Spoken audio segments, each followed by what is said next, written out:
Indie games to me come in many shapes and sizes. When you have a team of independent developers that are establishing themselves for the first time, you can either get something that is low quality, clunky but inspired, or something that's just fine. Luckily, Pato Box is none of these things, and left me with an experience that was engaging, unique, and had me craving for more.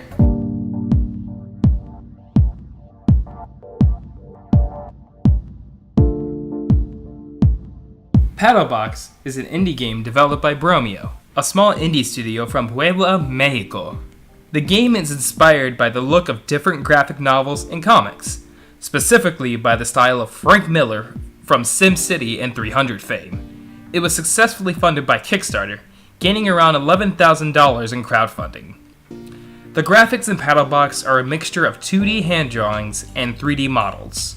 The game has a black and white motif that reminds me a lot of Mad World on the Wii, but it makes use of it differently.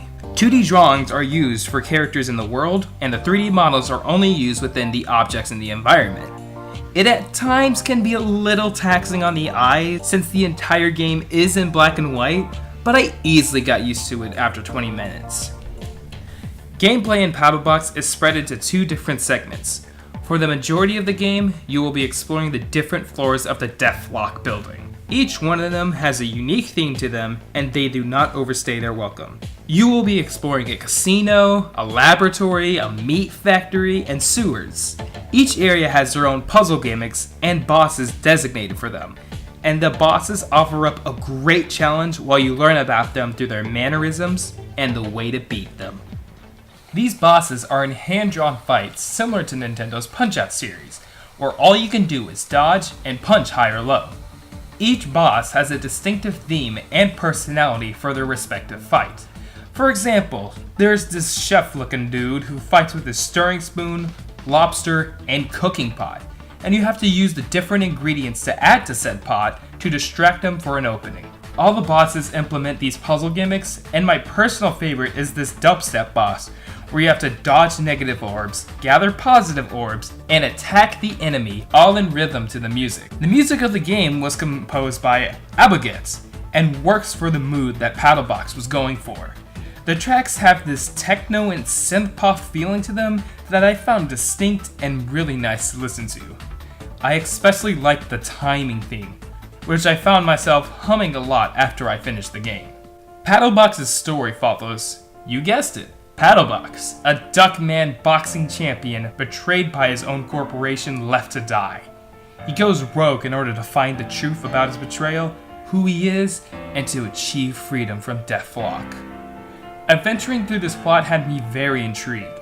It's presented in very stylistic cutscenes with comic strips shifting and moving into frame, and dialogue balloons for character interactions.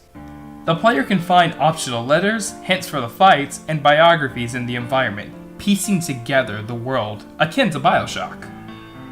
I like this approach to the story, as it did help me take a story about a boxing duck seriously. He's been through a lot and is pushing himself to find the truth and his freedom. And the game ended in a way I didn't expect.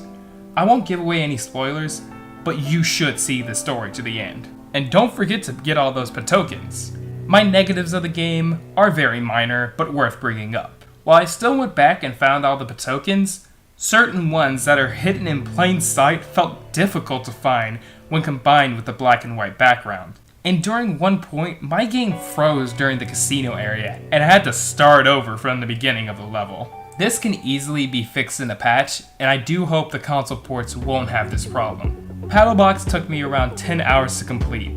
This means beating the main story and collecting all the patokens. For some, this might be on the short side, but for a $15 price tag, I found it worth the price of admission. I highly recommend Pato Box for its cool art style, intriguing story, and awesome gameplay. And for everyone else who worked on the game at Bromio and Think, you guys should be proud of what you were able to come up with, and keep that spark going within your next project.